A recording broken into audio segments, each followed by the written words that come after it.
Чаму Лукашенко незадаволены беларускай моладдзю? Як цяпер зарабляе яго нявестка, а таксама хто і чаму нечакана напаў на Наталью Качанаву? Вітаем, сябры! Гэта наша Ніва і зараз мы ўсё вам раскажам.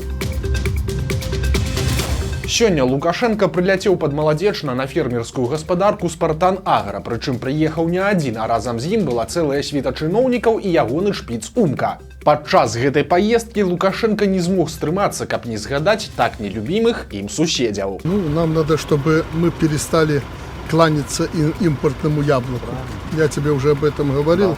Надо, чтобы было свое яблоко, чтобы люди были обеспечены. Яблоко надо, и нам надо еще себя обеспечить, чтобы нам там не размахивали поляки или кто там яблоком, возьмите у нас. Надо свое. Вон она, красотища. Пасля Лукашенко зноў паскардзіўся на беларусаў і адразу прыдумаў, як дапамагчы перспектыўнаму фермеру. Здесь и надо, Сангенович, помогать надо, если не все, даже у нас люди уже отвыкли работать. Если там надо помочь людьми, так особенно надо школьнику, студентов, они более послушные, они аккуратные, им скажешь так. Конечно, они бесятся иногда, но если попросить отобрать людей, проинструктировать. Дарэчы, звяртае на сябе ўвагу адна дробная, але паказальная дэталь. Заўважце, як паводзіць сябе Лукашенко пры размове. Ён бесцырымонна перабівае аповед фермера, не звяртаючы ўвагу на тое, што кажа яго суразмоўца. В базе нашего хозяйства уже, наверное, лет 5 каждый год проходят республиканские семинары, где постоянно приезжают коллеги-фермеры, по 100 человек и более. Вот. Мы всегда организован полив здесь, да? Да, здесь капельный полив. Это 8-летний сорт, это сорт Олеся. Это наш лучший сорт для хранения. Сколько сортов вообще? Вообще валообразующих у нас пока 2 сорта. Это белорусское сладкое, это осеннее яблоко. И Олеся — это сорт, который мы продаем позднее всего из белорусских сортов. Также для длительного хранения мы уже новые сорта начинаем использовать. В саду, конечно, так как саду уже 15 лет, вот на этой площадке, у нас тут 20 сортов. Здесь прекрасная Это вот все, что мы видим, это сад, да? И даже того, чего не видим, да. Пасля пачаўся звыклы тэатр аднаго акцёра. Спачатку трошки адчытваем чыноўнікаў. Компенсируется. Ну и у тебя поля по-прежнему не пашутся. Как не пашут? Да, я видел несколько, правда. Ты ж хитрый. Я когда лечу по какому-то маршруту, на 10 раз проутюжит и пролетят. И потом это приводит в идеальное состояние. Затым расказваем, што нядаўна прыснілася. Самое главное, я сегодня подумал, во сне Малиновского увидел. Фермер, который в Шкловском районе. Собирался сюда. Самое главное для него проблема, он говорит, вот я уйду, а кому? А напрыканцы скардзімся на моладзь. І занавес. Молодежь наша хорошая, но работать-то не очень хотят. Особенно на земле. Поэтому тебе повезло. Да. Я еще молодой, нам еще пахать можно. Да. Этими будем заниматься. Спасибо, Игорь. Нявестка Лукашэнкі Ганна Сялук тым часам асвойвае новы бізнес. Яе прадюсарскі цэнтр пад назвай «Музычная медыакампанія» заняўся раскруткай белобатаў. Так бы мовіць, беларускіх трансформераў, толькі трансфармуюцца яны не ў танк ці гоначную машыну, а ў трактар ці белаз. Па інфармацыі выдання бюро, шоумейкеры з музычнай медыакампаніі пачалі асвойваць новую нішу – дзіцячыя святы. Сярод дзяцей і моладзі яны прапагандуюць беларускія трактары, грузавікі і самазвалы з дапамогай белобатаў. Іх рэкламуюць у сацыяльных сетках і на карпаратыўных мерапрыемствах. Прататыпамі для роботаў стала тэхніка гігантаў беларускага машынабудавання – МТЗ, МАЗа і Белаза. Напрыклад, робот з іменем Базіс сімвалізуе дасягненні жодзінскага завода па вытворчасці самазвалаў.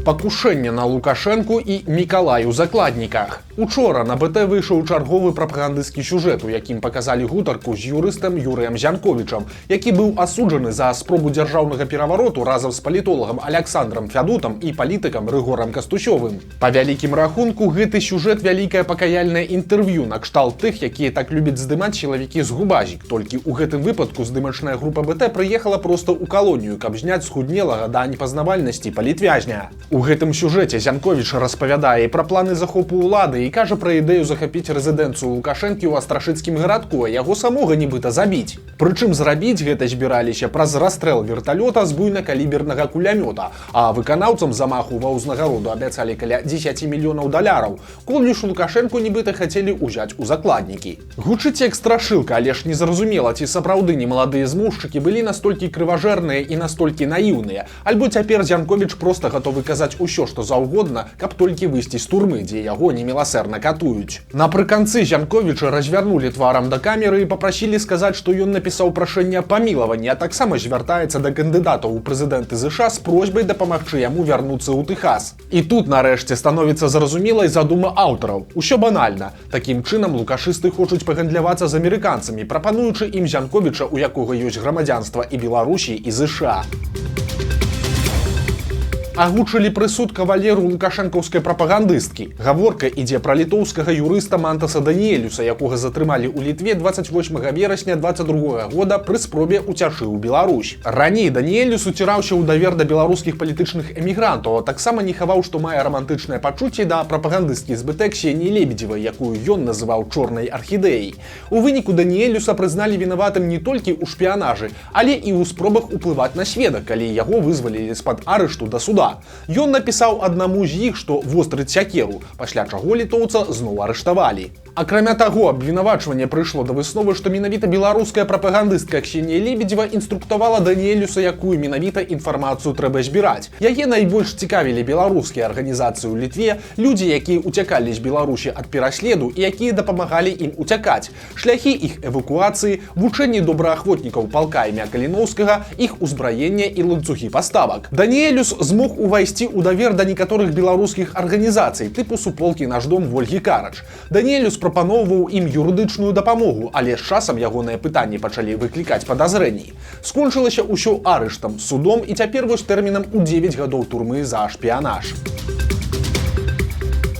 Як мы і прадказвалі, самы вядомы беларускі зваршчык паціху становіцца лукашэнкаўскім прапагандыстам. Апошнімі днямі Рамана Пратасевіча ўсё больш і больш у эфіры, і цяпер ён пабываў на стрыме ў Рыгора Азаронка. Гэта не першы раз, бо Раман ужо прыходзіў да Азаронка год таму, амаль адразу пасля суда і памілавання. Але ж ёсць важнае адрозненне. Тады гэта быў хутчэй допыт Азаронкам свайго зрынутага ворага. Такое публічнае святкаванне перамогі лукашыста над зламаным змагаром. Цяпер жа ўсё радыкальна інакш. Гэта ўжо размова на роўных двух прыхільнікаў Лукашэнкі, што вельмі заўважна адчуваецца падчас іх размовы. Люди выходят и списки появляются в телеграм-канале Романа Протасевича раньше, чем на какой-нибудь там весне, зиме, еще где-то.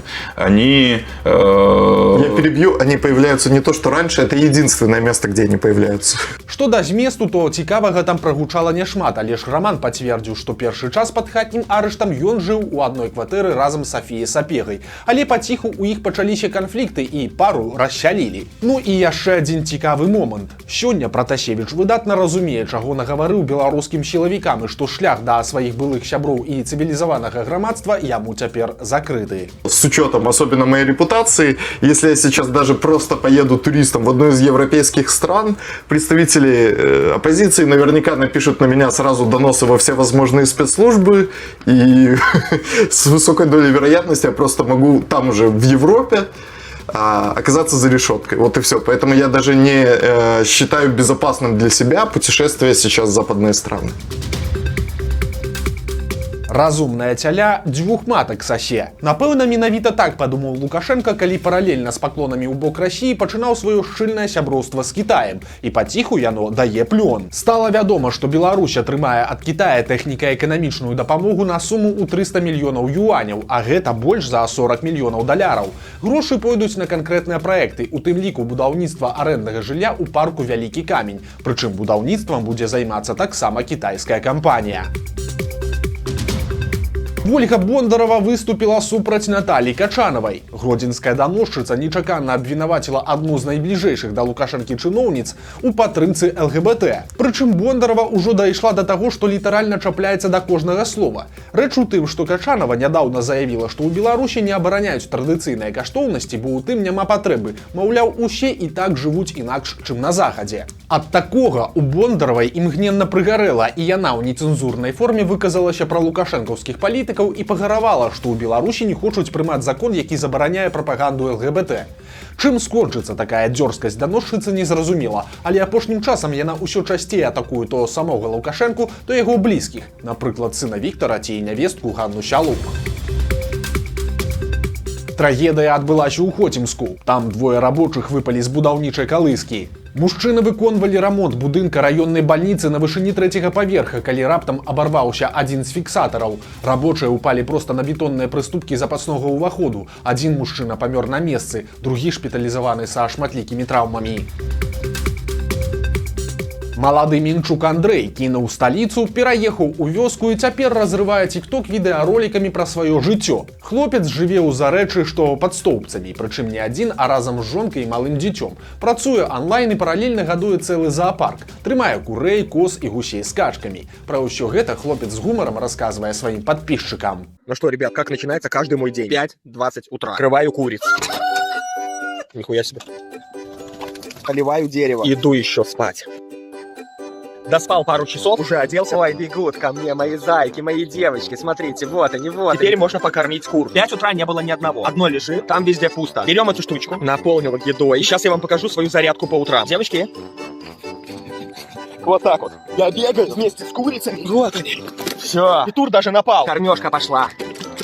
Теперь можно в толчок. О, да. Теперь пора поработать. Вот это мой офис. В офисе кто-то насрал. Вот мое рабочее место. Всегда не один. Я погнал. Прошло 2 часа. Сидят на пороге офиса. Ждут своего папочку. На самом деле 2 часа дня, ребята, пора кормить. По яйцам. То одно забрал, получается в этом 3, здесь 2. 5. Еще одна зарядка в середине дня не повредит. Солнце жарит полным ходом. А мы с вами сейчас пожарим сосисочки. Тым часам іншыя вёскі ціха і незаўважна паміраюць. Афіцыйна гэта адбываецца так. Назву населенага пункта дадаюць у адмысловы спіс, які называецца пералікам найменняў геаграфічных аб'ектаў, што спынілі сваё існаванне. За гэты год там з'явілася пакуль што толькі адна назва. Сёлета знікла вёска Высоты ў Віцебскай вобласці. А гэта значыць, што ў вёсцы даўно не засталося ніводнай жывой душы. З 2009 па 18 год яе насельніцтва складалася з аднаго чалавека, а сёлета там ужо не засталося нікога. Лукашенко абяцае мір, але працягвае узмоцненымі тэмпамі дрэсіраваць сваю армію. Цяпер беларускія танкісты паехалі ў Расію, каб пераймаць вопыт вядзення баявых дзеянняў у прамых удзельнікаў СВО, прасцей кажучы, у расійскіх акупантаў, якія былі на фронте. Цытата. «У нашых калег мы будзем пераймаць вопыт вядзення баявых дзеянняў. Гэта агнявая падрыхтоўка, тактычная падрыхтоўка, кіраванне ў складаных умовах мясцовасці. З улікам таго, што адбываецца ў свеце і асабліва вакол Рэспублікі Беларусь, падрыхтоўка з прамымі удзельнікамі СВО вельмі актуальная для нашых падраздзяленняў». Канец цытаты. Паведамляецца таксама, што гэтую інтэнсіўную падрыхтоўку беларускія танкісты будуць праходзіць на працягу месяца. У Лідзе правялі унікальную аперацыю. Сабаку паставілі тытанавыя пратэзы адразу на 2 заднія лапы. Прылады ўсталявалі 1,5 месяца таму падчас 2 аперацый працягласцю 3 гадзіны кожная. Цяпер сабака паціху вучыцца хадзіць на сваіх новых лапах. Дарэчы, гаспадароў у Патрыка пакуль няма. Таму калі вы раптам хацелі б узяць шматпакутнага сабаку да сябе, то званіце ці пішыце ў лідскі цэнтр выратавання жывёлаў. Вось такія навіны пятніцы. Нагадаем, што ў нядзелю на нашым канале выйдзе чарговы цікавы сюжэт. Таму падпісвайцеся на канал, каб нічога не прапусціць, стаўце лайкі альбо дызлайкі і выказвайце заўвагі ў каментарах. І, канешне, чытайце нашу Ніву, глядзіце нашу Ніву і любіце Беларусь. Сустрэнемся ў нядзелю.